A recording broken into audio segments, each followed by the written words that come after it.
Hello, I'm Damian Barry and I'm a PhD candidate from the LH Martin Institute. And today we have Ms. Helen Zimmerman from Navitas to talk about the report on VET, which has just been released. Good afternoon, Helen, and welcome to Melbourne.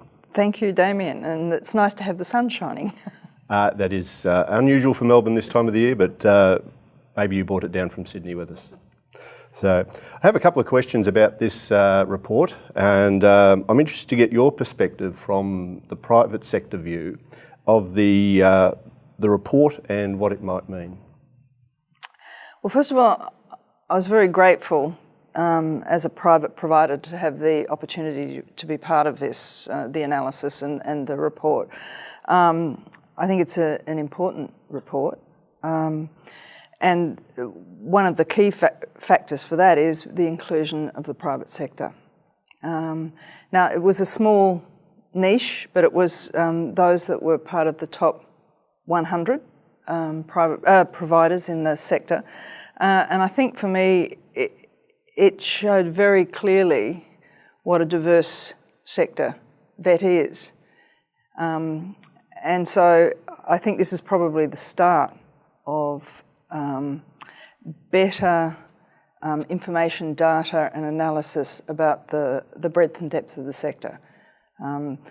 This was 35 of the top 100 providers, but there are across Australia about 4,600 VET providers. So while it gives us a really good insight into those top ones, it also says we need to know more about that. Do you see the report then as a starting point for further conversation, as a basis, or how do you think the sector will take the report? I think they'll view it very positively, and as the start. I mean, it's wonderful now that NCVER data covers total VET activity, so we've got that as a rich source that's coming through. But we've had a very backward-looking debate about vocational education and training, I think, and what's needed for the future. And one of the things that's going to allow us to focus more on the future, I think, is to get a better understanding of the diversity of the sector and the diversity of people who are accessing that sector and how they're being served.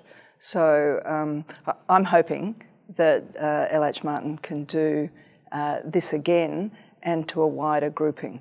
Because the other thing that struck me is that the vast majority of VET provision, apart from this, it's about 15%, I think, or just under 15%, are in the top 100. But the vast majority of VET is being delivered by medium and small providers, and I think we need to get a handle on that. The report talks about a period of centralisation, amalgamation, growth leading to greater diversity. Do you see that is going to be a continuum for the VET sector, that there is going to be more growth, or are we looking at more consolidation and maybe more clarity around provision? VET is a very complex space, and it's been a very confused space, and I think we've had really poor policy design and oversight and a lot of confusion with the different states and the Commonwealth. There is definitely in education, as in a whole lot of other industries, a movement towards consolidation and amalgamation and operating at scale. And that is probably going to be an absolute feature of education and training going forward, particularly as we need to become more and more exposed to export industries and the disruptive forces of technology and demographics and globalisation. And our sector, our education and training sector, needs to be relevant and future focused for that. That doesn't necessarily mean, though, that we'll lose specialisation and niche provision. In fact, I think that will grow as well. It was very interesting to look at the grouping that was largely private providers which were really niche specialised providers with a domestic focus. I think we'll see them, if we looked at that grouping beyond the top 100, we would see lots more specialisation, I think. Now, some of those will probably be consolidated in some way. However, we will see more and more in the delivery of vet, I think, in specialisation. That might be under the umbrella of a large conglomerate or a consolidated comprehensive, but offering those sort of specialisations, or it may be that there are loose networks of providers that respond to particular market needs. The report was very clear around the diversity of governance arrangements across states and seemed to indicate that at the national level that governance, there's something missing. Is that something the private sector would like to see a better governance model or some discussion around how a national approach to governance could be implemented?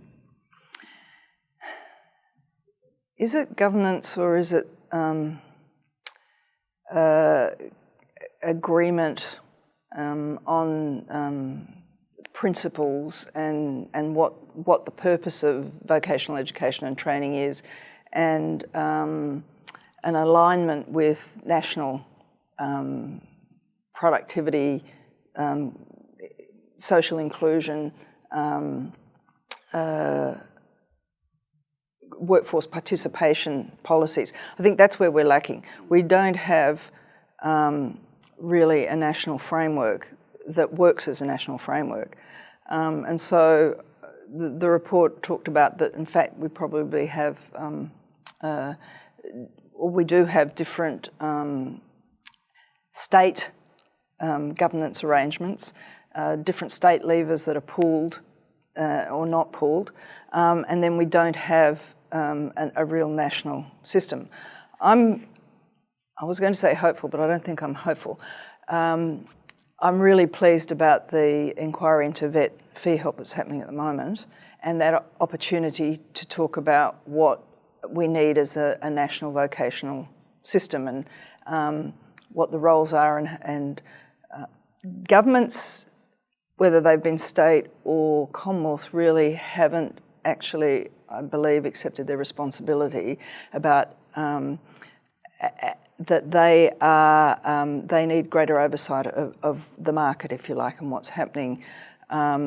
They can't design a policy and then let it run. They actually have to understand much better the implications of some of those levers that they're pulling. And so I'm hoping that we will see a much more nuanced and very informed, rather than them and us. At the moment, we're caught up on public and private and a huge divide, and that takes us away from thinking about what do we need to be doing in skills training for the future for Australia, both for all of our people who are going to be entering the workforce or are in the workforce and need reskilling for those jobs of the future, and also the role that it could play with Australia in being, it could be our leading export industry, education. However, until we think about a future system that's fit for purpose, we're going to spend our time thinking about a them and us system, and one that's really suffered very much reputationally. And that was one of the reasons why I really liked the report, because it actually shows that there's not one size, there's not one type of provider, that this is a system that is serving quite a diverse group of learners. You indicated earlier that you see the report as a starting point. Yeah. What would be the next step with this report? I think one of them is what's happening now, which is talking about it, launching it, getting out there. I think it's going to be critical to engage more of the private sector. It's quite a small number that participated, even though they have size, but it would be fantastic to get a sense of what's happening in those smaller institutions. And so the peak bodies need to really engage with their members, because unless people participate, we won't get the data. That I think discussion, we haven't had enough evidence-based reports that we've, and so it's allowed media stories and things that have created perceptions which aren't necessarily, as we can see from this, they're not nuanced enough and they're not thought about. So I guess as well as the peak bodies, the private peak bodies engaging, I think I would like to see the peak body sectors, both public and private, coming together and saying, we have a responsibility to get a much better understanding so that we can both lobby with government, but also start to change some of the perceptions about what it is. The one big thing I took out of this, which wasn't explicit, but it was really, this is fantastic, and how do we work together to improve this system? And I think if we could start having those sorts of discussions, we can leave some of the past behind, because there's obviously a lot of very good quality training going on here. And so that's another next step, is let's dig down a little deeper.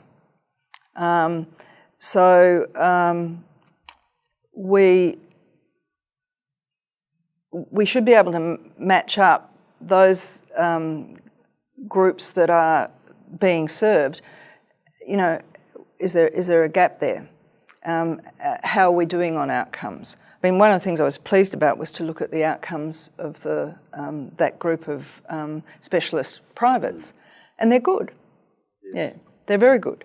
And so it's really looking at what can we learn from where good training is happening, and then how do we spread that through? Yeah. Do you see it as potentially a sector-led conversation, given the diversity of influence and governance? Is the sector the one that needs to take this report and lead that conversation, or initiate the conversation? I think so. I think in conjunction perhaps with industry.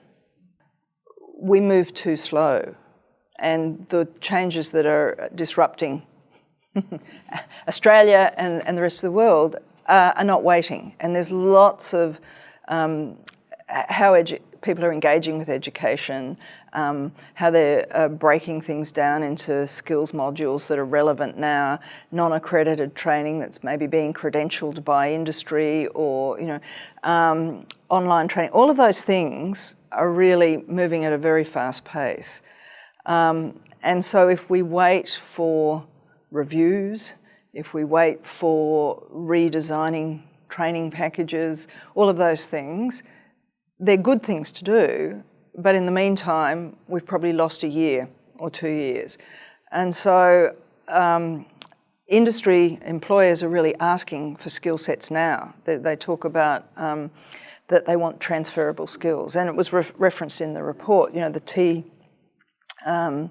skills, where you've got those transferable ones as well as deep technical knowledge, and they're being developed, offered, and we know from various reports, right now employers pay a premium for people that have those softer, communication skills, digital literacies, intercultural competence, all of those, teamwork, creative thinking, all of that, and we've got a system that is still struggling to change. And if we wait, I think we'll be behind. So my sense is that industry needs to come together with the education sector, the training sector, and look at ways of doing that. I know there's some great work being done. The Business Council of Australia is really looking at an integrated tertiary system and what it is that employers are seeking and how they can work with the training institutions. The work that LH Martin's doing is terrific. So let's bring those key players together and look at how we can influence government. One final question, Helen. You mentioned it there about an integrated system. What, in a very macro view, what do you see as an integrated system? Well, I think where higher education and vocational education are equally valued, and continuing professional education or upskilling and reskilling, so that it's not, and VET is in the shadows, has been in the shadows. In fact, you could call it, the report shows that really in discussing the policy settings and the history, it's almost like it's a lost part of our education sector, and it's not valued, and a lot of our policies have driven people into higher education, and it's made it harder for people to choose a vocational career. So something that where we value that, where there's a student entitlement. Again, there's a lot of evidence that when learners make their choices about where they'll study and how they'll study, that usually they're much better than labour market forecasting. So I think a learner choice system, one which is very transparent. So again, we have to have lots of data that shows learners when they make a choice that they can see the sort of employment outcomes, the completion rates of a provider. They understand the sorts of things that are going to happen and how they'll be supported. One that is very integrated with industry.